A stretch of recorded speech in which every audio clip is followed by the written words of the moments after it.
र त्यहाँ चाहिँ कुनै त्यस्तो प्रकारको नाक कान काटिएको भन्ने कुरो त्यहाँ थाहा छैन। यो जुन पृथ्वीनारायणले यहाँबाट भगाएका केपुचिन पादरीहरूले मोतिहारीमा गएर नचाहिँदो कुरा प्रचार गरेका ठाउँ ठाउँमा चिठी लेखेर रहेछ।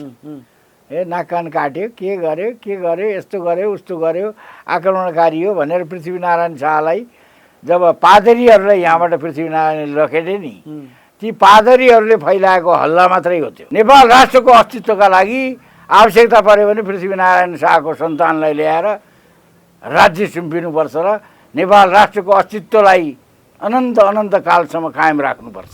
एउटा नेपाल भन्ने गोरखनाथको एउटा राष्ट्रलाई जीवित राख्ने त्यो महानायक पृथ्वीनारायण शाहलाई नेपालीहरूले कोटी कोटी नमन गर्नुपर्छ, उहाँलाई हृदयमा राख्नुपर्छ, उहाँको जय जयकार गर्नुपर्छ। विश्व इतिहासको केन्द्र, विश्वमाथि शासन गरेको नेपालको भूभागलाई 2224 भुरे ठाकुरे भन्ने यस्ता घटिया खालका सोच भएका फटा छामन्ती दलालहरू चाहिँ दल्लाहरूले हाम्रो इतिहास बिगारेका छन्। इतिहासको बारेमा नजान्ने गुवाँचहरूले पृथ्वीनारायण शाहलाई गाली गर्ने भनेपछि यो देशको त्यसलाई दुर्भाग्य मान्नुपर्छ। कार्ल मार्क्सले समेत एउटा महानायकको रूपमा उल्लेख गरेका मान्छे हुन् पृथ्वीनारायण शाह। पृथ्वीनारायण शाहको बारेमा जान्नु पर्यो भने पहिले पृथ्वीनारायण शाह भनेको को, कसरी अगाडि आयो, त्यो कालखण्डमा के थियो समस्या, यो कुरा बुझ्नुपर्छ। मैले पटक पटक हेम्बीग्राउन्ड सिलवालले त्यहाँ भक्तपुरमा एउटा सभा गरेका थिए, मैले त्यो सभामा यसको विस्तृत व्याख्या गरेको छु। राजनीतिक विश्लेषक राष्ट्रवादी व्यक्तित्व प्रेम कैदीज्यूलाई हाम्रो च्यानलमा स्वागत छ। धन्यवाद। हजुर आराम हुनुहुन्छ? First class. अब अहिले हामी पृथ्वी जयन्तीको पूर्व सन्ध्यामा पनि छौँ। यो पृथ्वीनारायण शाहलाई अहिले विभिन्न कोणबाट व्याख्या गर्ने गरिएको छ। कसैले उनले गरेको जुन एकीकरण, राज्य एकीकरणलाई एकीकरण भन्छन्, कसैले चाहिँ राज्य विस्तार भन्छन् होइन। अब कसैले अब कीर्तिपुरको जुन एकीकरणको लडाइँ थियो, त्यहाँ सत्रधार्नी नाक कान काट्यो, यो चाहिँ अपराधी हो सम्म भन्न भ्याउँछन्। यसलाई चाहिँ कसरी हेर्नु भएको छ हजुरले? होइन, यो कुरा के हो भन्दाखेरि हामी एउटा इतिहासको चरणमा कुनै इतिहासको घटनाहरूमा जाँदाखेरि हामीलाई इतिहासको राम्रो जानकारी हुनुपर्छ।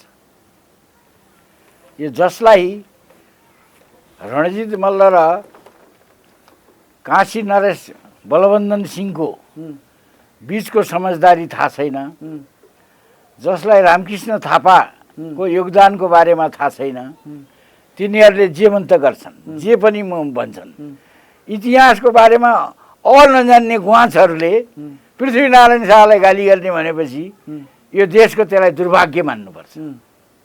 पृथ्वीनारायण शाह भनेको यस्तो व्यक्तित्व हो जसको व्याख्या विश्व इतिहासले गरेको छ। कार्ल मार्क्सले समेत एउटा महानायकको रूपमा उल्लेख गरेका मान्छे हुन् पृथ्वीनारायण शाह। पृथ्वीनारायण शाहको बारेमा जान्नु पर्यो भने पहिले पृथ्वीनारायण शाह भनेको को, कसरी अगाडि आयो, त्यो कालखण्डमा के थियो समस्या, यो कुरा बुझ्नुपर्छ। मैले पटक पटक हेम्बीग्राउन्ड सिलवालले त्यहाँ भक्तपुरमा एउटा सभा गरेका थिए, मैले त्यो सभामा यसको विस्तृत व्याख्या गरेको छु। हलमार्क टेलिभिजनले यो कार्यक्रम प्रसारण गरेको थियो, कसले के भनेर हो अहिले थियो, उनले चाहिँ नि कता लुकाएका छन् त्यो कार्यक्रम। त्यसमा मैले के कुरा गरेका थिएँ भने एउटा कुनै एउटा थापा, एउटा आर्मीका अफिसर, उनले चाहिँ नि नुवाकोटमा युद्ध हारे गोर्खालीसँग, अनि यसले चाहिँ पैसा खायो, गोर्खालीको पक्ष लियो भनेर जयप्रकाश मल्लले उसलाई यहाँ मारे, यहाँ चाहिँ नि उसमा चाबेलमा, त्यो लामपोखरीमा, लामपोखरी होइन चाबेलमा, चाबेलमै मित्र पार्कमा मारे। मार्न लगाएपछि त्यो तिनको भाइ रामकृष्ण थापा भन्नेले यसको बदला लिन्छु भनेर आयो, सिन्धुपाल्चोकको थापा। अनि उसले चाहिँ के गर्यो भने पाटनका त्यो उनीहरू काजी कहाँ गयो, उनीहरूले भने हामी त जयप्रकाशसँग लड्न सक्दैनौँ, तिमी भक्तपुर जाऊ भने। अनि उनीहरूले कसरी जाउँ भने जाउँ भनेर सबै गए। भक्तपुरको रणजित मल्ल राजालाई रामकृष्णको कथा भनेपछि, उसको दाइलाई मारेको जयप्रकाशले भनेपछि अनि रामकृष्णलाई रणजित मल्लले हेरे यताउता सबै बुझेपछि यो मान्छे चाहिँ धेरै यो चाहिँ बाठो र शक्तिशाली छ भनेर उनले आफ्नो प्रधानमन्त्री नियुक्त गरे। तिनै रामकृष्ण थापाले जयप्रकाशले त यहाँ केपुचिन पादरी ल्याएको थियो, आफ्नी छोरीको उपचार गराएर पादरीहरूलाई चर्च खोल्न दिन लागेको थियो। त्यसो भएपछि रणजित मल्ल र रामकृष्ण थापा चाहिँ बनारस गए र त्यहाँ 3-4 महिना बसेर बनारसका वरपरका हिन्दू राजाहरूलाई जम्मा गरेर क्रिस्चियनहरूले आफ्नो धर्म पनि फैलाउन लागे। इन्डिया पुरै खाइहाले, नेपाल पनि खाने भए। अब के गरी यसलाई ठिक पार्ने भनेपछि पहिले तैमुरलङलाई मार्ने पनि नेपालकै राजकुमार थियो, मुसलमानहरूलाई पटक पटक ठेगान लगाउने पनि नेपालकै राजाहरू हुन्, हिन्दूहरूको नाक भनेको नेपाल हो, हिन्दूहरूको शिर भनेको नेपाल हो, तिमीले अध्यक्षता गर्नुपर्छ भनेर बलबन्धन सिंह महाराजले रणजित मल्ललाई अध्यक्ष र रामकृष्ण थापालाई कमान्डर बनाए र हिन्दूहरूका लागि क्रिस्चियनहरूलाई धपाउने मिसन अन्तर्गत एउटा मोर्चा बन्यो। त्यो मोर्चा बनेर यहाँ काठमाडौँ फर्केपछि भक्तपुरमा गएपछि रणजित मल्ल उनको छोरालाई त साँपले टोकेछ, राजकुमार एक्लै मरिहाले। अब 80 वर्षको आफू, छोरा मरेपछि त बुढा त कुना पस्यो नि। रणजित मल्ल कुना पसेपछि रामकृष्ण थापाले सरकार हजुरको छोरा पनि छोरायो, मित छोरा पनि छोरायो। को हो मित छोरा?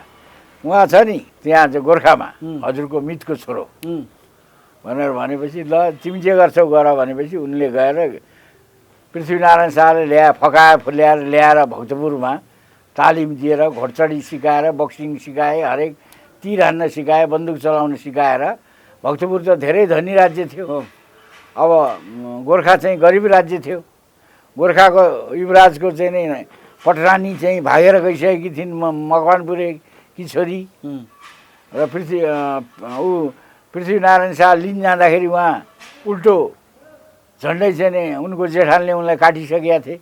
त्यस्तो अवस्थामा रहेका पृथ्वीनारायणलाई यहाँ ल्याएर साला तालिम दिएर बनारस लिएर गए र बनारसको राजा बलबन्धन सिंहको छोरी पृथ्वीनारायणसँग बिहा गराएर पृथ्वीनारायण शाहलाई चाहिँ सम्पत्ति दिलाएर त्यहाँबाट 2-4 हजार बन्दुकहरू दिलाएर त्यसपछि उनीहरू चाहिँ बन्दुकमा बारुद बनाउने मुसलमान समेत ल्याएर पृथ्वीनारायण शाह यहाँ आए र आइसकेपछि अनि धेरैजसो त बलबन्धन सिंहका मितैहरू थिए यहाँ, पहाडी राजाहरू। तिनीहरूले त्यसै पनि पृथ्वीनारायणलाई बलबन्धनको जुवाई भनेपछि, बनारसका राजाको जुवाई भनेपछि अब के चाहियो, त्यसै डराउने भइहाले गरिब सानातिना राज्यहरू। धेरैले त पृथ्वीनारायण शाहलाई त्यसै सरेन्डर गरिहाले, केहीले प्रतिरोध गरे। त्यसमा उनीहरूसँग धनुर्काँड, पृथ्वीनारायणसँग बन्दुक। पृथ्वीनारायणले रणजित मल्लको मिसन अन्तर्गत, बलबन्धन सिंहको मिसन अन्तर्गत क्रिस्चियनहरू बोलाउने जयप्रकाश मल्लको विरुद्धको मिसनको नेतृत्व गरेको पृथ्वीनारायण शाहले। त्यसैले पृथ्वीनारायण शाहको मिसन भनेको जबसम्म मैले बुझेको थिइनँ, सबभन्दा पहिले पृथ्वीनारायण शाह आक्रमणकारी हो, उसको नाति बहादुर शाहले मेरो राज्य खाएको जुम्ला भनेर भन्ने मै हुँ। तर मैले जब योगी नारायणले एक दिन बोलाउनु हो मलाई, ए कैदी के हो युनिभर्सिटीमा पढाएको छस्, यहाँ दुनियाँभरिका देश विदेशका युनिभर्सिटी पढेर तर नेपालको इतिहासको बारेमा तँलाई अलिकति पनि थाहा छैन, के हो गुरुदेव, ल हेर पढ भनेर उहाँले मलाई त्यो सन्धिपत्र सङ्ग्रह दिनुभयो।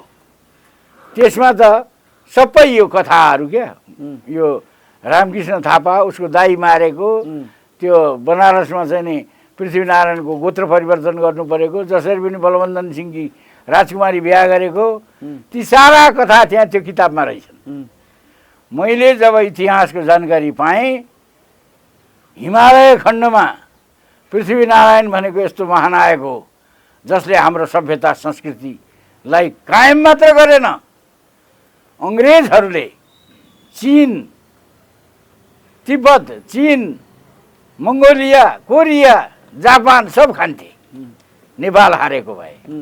यहाँ नेपालको एकीकरण गर्यो, एउटा शक्ति राष्ट्र बनाएर अङ्ग्रेजहरूलाई घुँडा टेक्ने जुन युद्ध लड्न सक्ने क्षमता नेपालमा विकास र गोर्खा भनेर सारा संसारमा गोरखनाथको दुन्दुबी बजाउने त्यस्तो शक्ति हिमालय खण्डमा तयार गर्ने त्यो महानायकलाई आक्रमणकारी भन्ने, त्यो महानायकले गर्दाखेरि हामी आज चाहिँ नेपाली गोर्खाली अथवा हामी आफ्नो सभ्यता संस्कृति बचाएर हिन्दू भएर बस्न पाएका छौँ, बुद्धिस्ट भएर बस्न पाएका छौँ, जैनी भएर बस्न पाएका छौँ, किराँती भएर बस्न पाएका छौँ।